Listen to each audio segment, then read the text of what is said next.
अब स्टीफन क्रेशन आ गए हैं, ये अंग्रेजी आप छोड़ दीजिए, हिंदी में समझते हैं क्योंकि आज हिंदी की कक्षा है। इतनी बात ठीक है या नहीं? ठीक है, कोई दिक्कत नहीं है। मैथ पेडागोजी कुछ करा दो कल तक, गुलशन कह रही हैं। कल नहीं परसों कराएंगे यार अब मैथ्स पेडागोजी। इतना आप नोट्स पढ़ लीजिए वाले और प्रीवियस मैराथन देख लो जो मैथ्स पेडागोजी की मैंने कराई हुई है, और कुछ क्वेश्चंस भी कराए इस बार।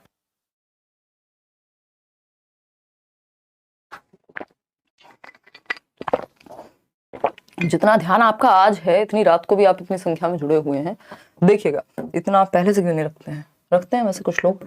अधिग्रहण सीखने की वैसे आप लोग बहुत संख्या में, आप लोगों ने पूरी मेहनत से काम किया है, और जिन लोगों ने सच में मेहनत की है उनको पेपर में फल देखने को मिलेगा। मेहनत भी सही दिशा में।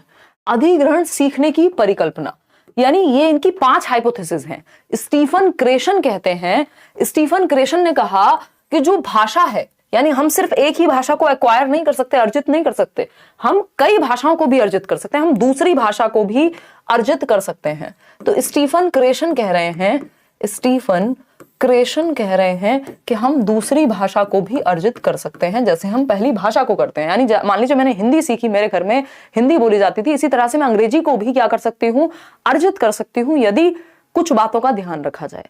तो ये कह रहे हैं कि जो दूसरी भाषा का अर्जन है वो भी हो सकता है, दूसरी भाषा को भी, दूसरी, हम क्वेश्चंस भी करेंगे लास्ट में, दूसरी भाषा को अचेतन रूप से अर्जित किया जा सकता है। अचेतन रूप से, यानी अगर आपको वो एनवायरनमेंट मिल जाए तो आप दूसरी भाषा को भी अर्जित कर लेंगे नेचुरली, जैसे आप पहली भाषा को करते हैं।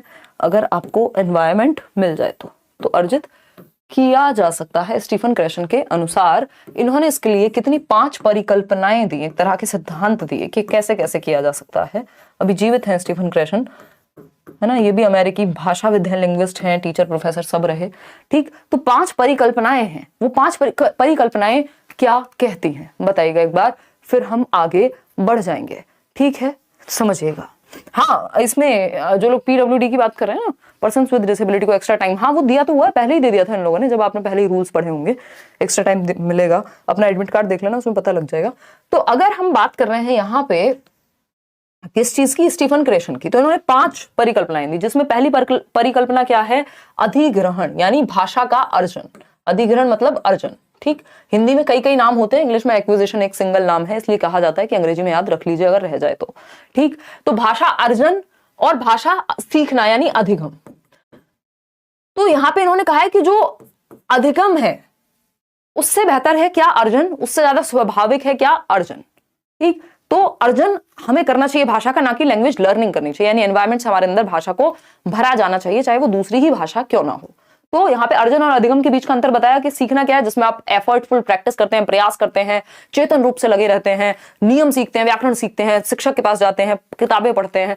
अधिग्रहण यानी नेचुरल एनवायरनमेंट से, वातावरण से जब आप भाषा को अर्जित करें तो दूसरी भाषा भी, मतलब अगर आप इंडिया में रहते हैं, आप अगर अमेरिका चले जाएंगे तो कुछ दिन में आप अंग्रेजी सीख जाएंगे, अर्जित कर लेंगे, तो दूसरी भाषा को भी अर्जित किया जा सकता है। और अर्जन बेहतर है अधिगम के मुकाबले, क्योंकि वो ज्यादा स्वाभाविक होता है। बाद में हालांकि जो आपने भाषा अर्जित की है उसको आप स्कूल जाके सीखते भी है। भाई मान लीजिए हिंदी मेरी मातृभाषा, लेकिन मैंने स्कूल में जाके प्रॉपर सीखी भी तो फिर।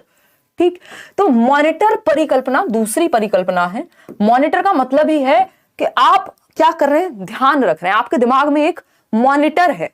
जब आप भाषा सीखते हैं, आप सीखना भी छोड़ दीजिए, जब आप भाषा अर्जित करते हैं एनवायरनमेंट से, तो आपको बोलते हुए पता लग रहा होता है कि मैं खाना, कुछ भी बोल सकते हैं हम यहाँ पे, जैसे कुछ हो सकता है कि खा रही हूं, मैं खाना नहीं बोलते ना आप, मैं खाना खा रही हूं ये बोलते हैं।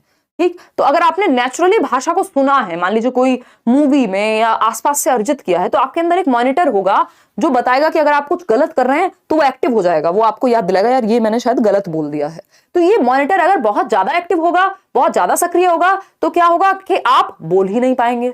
फिर जब आपका मॉनिटर ही काम करेगा हर टाइम, वो गलत और सही निकालता रहेगा, तो फिर बोलेंगे कब, या भाषा का प्रयोग कब करेंगे, तो सहजता खत्म हो जाएगी। तो मॉनिटर को बैलेंस्ड वे में रखना है, बहुत ज्यादा भी यूज नहीं करना, ओवर यूज भी नहीं करना और अंडर यूज भी नहीं करना, एक न्यूट्रल लेवल पे रखना है कि जब जरूरत हो तब आप कमियां भी ढूंढ पाए।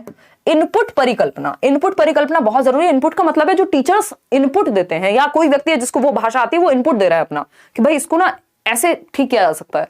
तो बच्चों को स्कूल में क्या किया जाना चाहिए, हल्का सा +1 लेवल का इनपुट दिया जाना चाहिए। +1 क्या हो सकता है, आपको पता है बच्चे को इस लेवल तक का टास्क आता है, अब आप उसको हल्का सा डिफिकल्ट देते हैं, ना बहुत ज्यादा डिफिकल्ट और ना बहुत ज्यादा इजी, हल्का सा चैलेंजिंग, +1 इनपुट, ये पूछा जाता है पेपर में।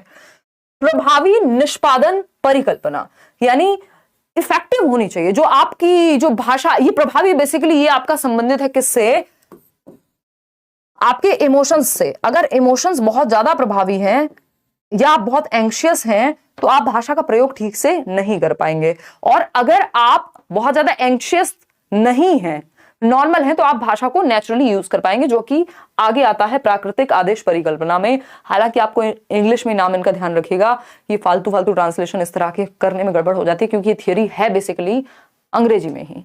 ठीक, तो ये 5वां है जिसको हम नेचुरल ऑर्डर हाइपोथेसिस कहते हैं कि हम इस तरह से प्राकृतिक ऑर्डर में लैंग्वेज को सीख सकते हैं अगर हम बात करें।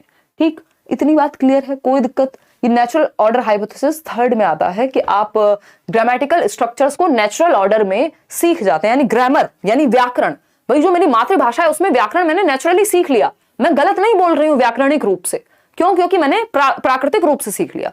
तो इसके ऑर्डर को इस तरह से ध्यान रखना, इसमें थोड़ा मुझे लग रहा है एक आध आगे पीछे है, बट मुख्य जो बात है वो 5 परिकल्पनाएं हैं और जो मैंने बताई हैं वही 5 परिकल्पनाएं हैं। अब आते हैं भाषा कौशल पे, जहां से एक क्वेश्चन आपका आता ही है। West Bengal PRT interview recruitment में अब सीटेट क्वालिफाइड वाले भी अप्लाई कर सकते हैं।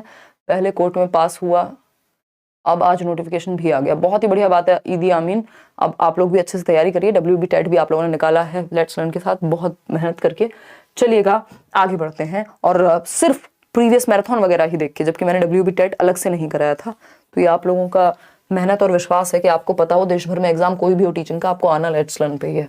भाषा कौशल की जब हम बात करते हैं, यानी लैंग्वेज स्किल्स की जब हम बात करते हैं, तो भाषा कौशल 4 भाषा कौशल हैं जो मुख्य हैं, सु, बो, प, ली, ये इनका सही क्रम है, यानी इनको इसी क्रम में सिखाया जाना चाहिए, लेकिन ये सिर्फ इसी क्रम में सीखी जाती है। ये मनोवैज्ञानिक क्रम है सीखने का भाषा, ये क्या है, मनोवैज्ञानिक क्रम है भाषा सीखने का। तो यानी जो सही क्रम है वो यही है, क्रम जो है सही वो यही है, लेकिन सिर्फ क्रम में ही सीखी जाती है, क्रम आगे पीछे नहीं हो सकता, ऐसा नहीं है, ठीक है ना। अगर आप रिकमेंडेड यही है कि इसी क्रम में सिखाएं, तो सुनना और पढ़ना, जब आप सुनते हैं और पढ़ते हैं तो आप भाषा को ग्रहण करते हैं, इनको ग्रम्यात्मक कौशल कहा जाता है, ग्रम्यात्मक कौशल कहा जाता है, क्योंकि आप लैंग्वेज को रिसीव कर रहे हैं, ग्रहण कर रहे हैं, या आप निष्क्रिय होते हैं आप कुछ हद तक। भाई जब आप सुन रहे हैं, अभी मैं बोल रही हूं आप सुन रहे हैं, जब आप यहाँ पढ़ रहे हैं तो आप कुछ अंदर भर रहे हैं, ग्रहण कर रहे हैं, तो इसलिए इसको ग्रम्यात्मक कहते हैं। वही बात बोलने और लिखने की आती है जब, तो हम कहेंगे बोलना और लिखना क्या है, अभिव्यक्तात्मक कौशल है, एक्सप्रेसिव स्किल्स हैं, सक्रिय कौशल है, क्योंकि आप अपने आप को यहाँ अभिव्यक्त कर रहे हैं, अभिव्यक्तात्मक कौशल है, अभिव्यक्तात्मक कौशल, ठीक है। देखना है स्पेलिंग पे फोकस। तो बोलना और लिखना, जिसको हम LSRW इंग्लिश में कहते हैं, लिसनिंग, स्पीकिंग, रीडिंग, राइटिंग। सु, भाई पहले बच्चा आता है दुनिया में सुनना सीखता है, बोलना आता है, फिर उसको सुन सुन करके, फिर वो पढ़ना सीखता है और फिर वो लिखना सीखता है, अगर प्रॉपर वे में माना जाए, है ना। मॉन्टेसरी भी कहती है लिखना सिखाओ पढ़ने के बाद ही। तो कुछ इनमें कई बार क्या होता है कि बच्चा लिखना भी शुरू कर देता है, कई बार क्या होता है मान लीजिए पढ़ना नहीं आता, वो फिर भी कुछ भी स्क्रिबल करना शुरू कर देगा, इसको स्क्रिबलिंग कहते हैं, कीलम काटी टाइप, जिसका अपना कोई मतलब नहीं होता। तो इस स्क्रिबलिंग के चक्कर में कई बार क्या होता है, लिखना पहले आ जाता है, लेकिन जो सही क्रम है वो यही है। क्रम सिर्फ यही है, ये कहना गलत होगा कि क्रम में ही सीखे जाते हैं, तो गलत होगी बात, क्रम में सीखे जाने चाहिए, ये बात सही है।